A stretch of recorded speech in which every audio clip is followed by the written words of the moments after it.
શ્રી ગણેશાય નમઃ। મિત્રો, આપ જોઈ રહ્યા છો યુટ્યુબ આપણી ચેનલ સ્વમાન કા માર્ગમાં આપ સૌનું સ્વાગત છે। મિત્રો, આજે આ વિડીયોમાં આપણે સાંભળવાના છીએ દેવઉઠની એકાદશીની વ્રત કથા। જો આપને આ વિડીયો પસંદ આવે તો લાઈક કરજો, શેર કરજો, કમેન્ટ કરજો। આપ આ ચેનલ પર પહેલી વખત જોઈ રહ્યા છો તો સબસ્ક્રાઈબ કરી લેજો, જેથી આવનારા નવા વિડીયોની માહિતી આપ સુધી તુરંત પહોંચી શકે। ધન્યવાદ। ઓમ નારાયણી વિશ્વેશ્વરી વાસુદેવાય ધીમહિ ધિયો ન પ્રચોદયા। બોલો લક્ષ્મીપતિ દેવની જય। તુલસી વિવાહને સર્વે ભક્તોને શુભકામના, મંગલ કામના। આજે ભગવાન નારાયણ સ્વરૂપ એવા શાલિગ્રામ ભગવાન શ્રી તુલસીજી સાથે વિવાહ થાય છે અને મંગલ કામના થાય છે તુલસીજીને કે જે આપણા ઘરમાં વિદ્યમાન રહે છે। ભગવાન શ્રી તુલસીજીનો વિવાહ ભગવાન શાલિગ્રામ સાથે થાય છે। ભગવાન તુલસી સાથે વિવાહ થાય અને મંગલ કામના થાય તુલસીજી કે આપણા ઘરમાં વિદ્યમાન રહે છે। નિત્ય આપણે પૂજા અર્ચના કરીએ છીએ, તેમના દર્શન કરીને આપણી જાતને પાવન કરીએ છીએ। આરોગ્યની પ્રાપ્તિ પણ થાય છે, ઘરમાં રહેલા નકારાત્મક પ્રભાવે દૂર થાય છે। એવા તુલસી માતાની પૂજાનો આજે ખાસ અવસર છે અને દિવસ આખા વર્ષ દરમિયાન આવે છે, જેને આપણે તુલસી વિવાહ કહીએ છીએ। જે દેવ ઉઠની એકાદશી અથવા તો બારસના દિવસથી પ્રારંભ થઈને કારતક માસની પૂર્ણિમા સુધી ઉત્સવ ચાલુ રહે છે। અને તુલસી વિવાહનો આ ઉત્સવ એવો છે કે જે ભક્તો તુલસી વિવાહ કરાવે છે અથવા ભગવાન શાલિગ્રામ અને તુલસીજીની પૂજા ઉપાસના કરે છે તેની ઉપર પ્રભુ સદૈવ પ્રસન્ન રહે છે। ઘરમાં સુખ સમૃદ્ધિ આરોગ્ય સૌભાગ્યવતી પ્રાપ્ત થાય છે એવો મહિમા છે। આ તુલસી વિવાહનો કન્યાદાનનું સમૂહ પુણ્ય પ્રાપ્ત થાય છે, પુણ્ય પ્રાપ્ત કરાવે છે અને સર્વે મનોકામના પૂર્ણ કરનાર છે। માટે આ એકાદશીનું તુલસી એકાદશી પણ કહેવાય છે। આ એકાદશીનો એવો મહિમા છે કે જે ભક્તો આ એકાદશીનું વ્રત કરે છે અથવા ભગવાન નારાયણની પૂજા ઉપાસના કરે છે તુલસીજીની સાથે તે અનંત ફળની પ્રાપ્તિ થાય છે। કારતક માસના શુક્લ પક્ષની એકાદશી દેવ ઉઠની એકાદશી, ઉઠી એકાદશી, તુલસી એકાદશી કે વ્રતોબંધની એકાદશી નામે ઓળખાય છે। આ એકાદશીનું જે મહાત્મય સાંભળે છે તે સર્વે પાપોથી મુક્ત થઈ જાય છે। અશ્વમેઘ સમૂહ પૂર્ણ પ્રાપ્ત થાય છે, પુણ્ય પ્રાપ્ત થાય છે। રાજ સૂર્ય યજ્ઞ સમૂહ પુણ્ય પ્રાપ્ત થાય છે। સહસ્ત્ર ગૌદાનનું પુણ્ય પ્રાપ્ત થાય છે। એવો મહિમા છે કે આ એકાદશીના દિવસે ચાતુર્માસના પારણા પણ કરવામાં આવે છે। તેની પણ વિધિ આપણે આ વિડીયોમાં જાણવાના છીએ। સૌપ્રથમ જાણી લઈએ એકાદશીના દિવસે પ્રભુનું પૂજન કેવી રીતે કરવું। જે ભક્તો આ એકાદશીનું વ્રત કરવા માંગે છે તેઓ સવારે વહેલા ઉઠીને સ્નાન આદિ પરવારે શુદ્ધ વસ્ત્ર ધારણ કરે, ભગવાન નારાયણનું હૃદયમાં ધ્યાન કરે। જો એકાદશીનું વ્રત કરવાની ઈચ્છા હોય તો સંકલ્પ કરે પોતે એકાદશીનું વ્રત કેવી રીતે કરવા માંગે છે। એકાદશીના વ્રતમાં કેવી રીતે કરવા માંગે છે। એકાદશીના વ્રતમાં ઉપવાસ થાય છે, જેમાં દૂધ, કોફી, ફૂલ ફલાદી કરી શકાય છે। જો શરીર સાથ ન આપતું હોય તો એક ટાઈમ ભોજન પણ લઈ શકાય છે, સાત્વિક ભોજન લેવાનું હોય છે। અને જો એકાદશીનું વ્રત ના પણ થાય તો પણ ચિંતા ન કરવી। આપણાથી જે કંઈ થાય તે પ્રભુને સ્મરણ કરવું, દાન પુણ્ય કરી લેવું, તેનાથી પણ લાભ પ્રાપ્ત થાય છે। ભગવાનની મૂર્તિનું સ્મરણ કરવું, તેની લાભ પ્રાપ્ત થાય છે। ભગવાન મૂર્તિ, ફોટો, ચિત્ર આપણા ઘરમાં મંદિરમાં હોય તેનું ધૂપ દીપ નિવેદ તુલસી આદિનું પૂજન થાય છે। મીઠાઈ ફલ ફલાદી ભોગ સમર્પિત થાય છે।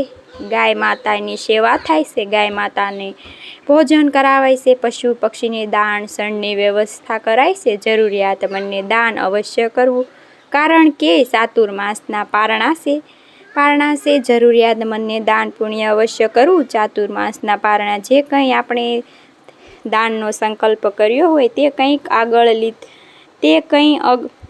લીધા હોય, જે કંઈ આપણે વસ્તુ છોડેલી છે તેનું આજે દાન થાય છે, વિશેષ મહત્વ છે। અને આજે પીપળાના વૃક્ષની પૂજા થાય છે। પ્રદક્ષિણા થાય છે. પીપળાના વૃક્ષની સાથે જ તુલસી મૈયાની પણ પૂજા ઉપાસના કરાય છે. જો શાલિગ્રામ ભગવાન આપણી પાસે ન હોય તો ભગવાન વિષ્ણુની, ભગવાનની, શ્રી કૃષ્ણની મૂર્તિ, ફોટો જે કંઈ હોય તેની સાથે પણ તુલસીજીનું પૂજન થાય છે. શેરડીનો મંડપ તૈયાર કરાવાય છે અને ત્યાં ધૂપ દીપ નિવેદ, પતાસા, પાન, સોપારી આદિ માતા તુલસી મૈયાની પૂજા કરાય છે. અને ઘણા લોકો 16 શૃંગાર માતા તુલસી મૈયાની પૂજા કરાય છે.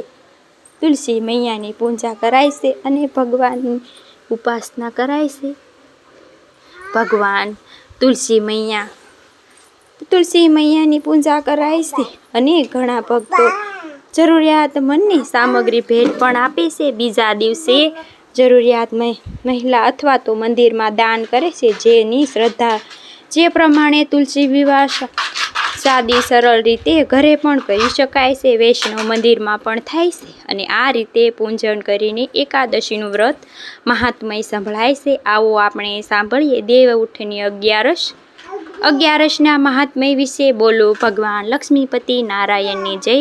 આ દેવઉઠની એકાદશી, વ્રતોબંધની એકાદશીનું મહાત્મય પરમપિતા બ્રહ્માજીને નારદ મુનિએ કહ્યું સંભળાયું છે.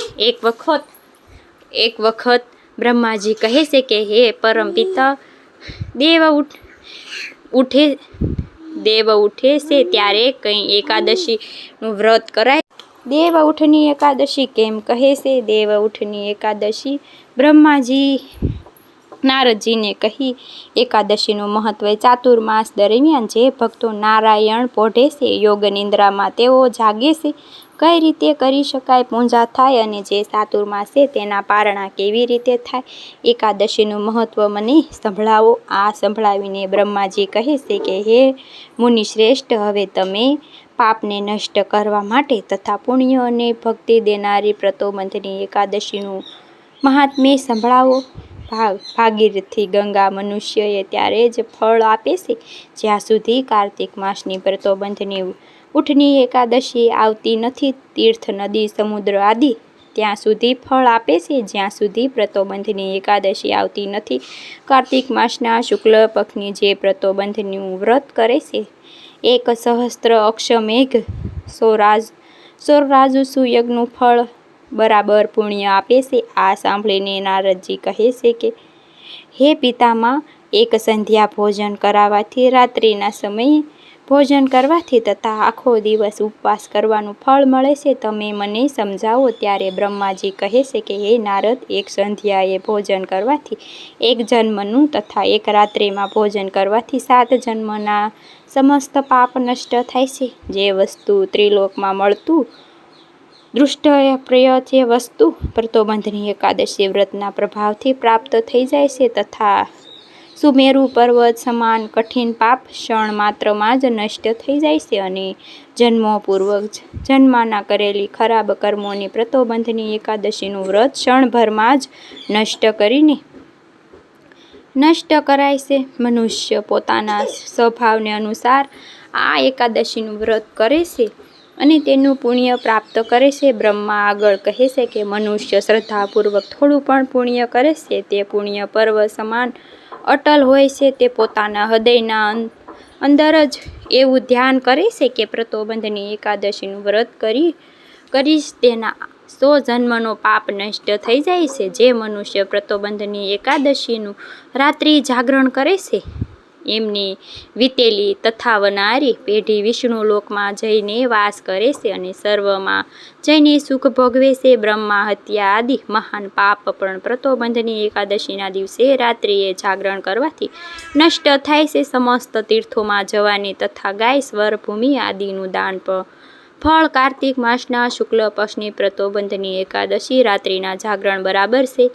આ સંસારમાં એ મનુષ્યનું જીવ સફળ જેને વ્રતોબંધની એકાદશીનું વ્રત દ્વારા પોતાનું કુળને પવિત્ર કર્યું છે. એ સંસારમાં જેટલા પણ તીર્થોની આશા કરવામાં આવી છે તે બધા વ્રતોબંધની એકાદશીનું વ્રત કરનારને ઘરમાં જ રહે છે. મનુષ્ય સમસ્ત કર્મોને ત્યાગ કરવા ભગવાન શ્રી પ્રસન્નતા માટે કાર્તિક માસની વ્રતોબંધની એકાદશીનું વ્રત કરવું અવશ્ય જોઈએ. જે મનુષ્ય આ કાર્તિક માસના એકાદશીનું વ્રત કરે છે તે ધનવાન, યોગી, તપસ્વી, ઇન્દ્રિયોની જીતનાર હોય છે, કારણ કે આ એકાદશી ભગવાન વિષ્ણુને અત્યંત પ્રિય છે. આ વ્રતના પ્રભાવથી કાંઈ પણ માનસિક પાપ નષ્ટ થાય છે. જે વ્યક્તિ આ એકાદશીના દિવસે ભગવાનની પ્રાપ્તિ માટે દાન, પુણ્ય, હોમ, યજ્ઞ આદિ કરે છે અને અક્ષમ પુણ્ય મળે છે. વ્રતોબંધની એકાદશીના દિવસે ભગવાન શ્રી પૂજા કરવાની બાળ, યૌવન અને વૃદ્ધાવસ્થા સમસ્ત પાપ નષ્ટ થાય છે. આવી એકાદશીનું મહાત્મ્ય છે. મિત્રો, આ હતું દેવઉઠની એકાદશીનું વ્રત કથા મહિમા. મને સાંભળવા માટે ધન્યવાદ.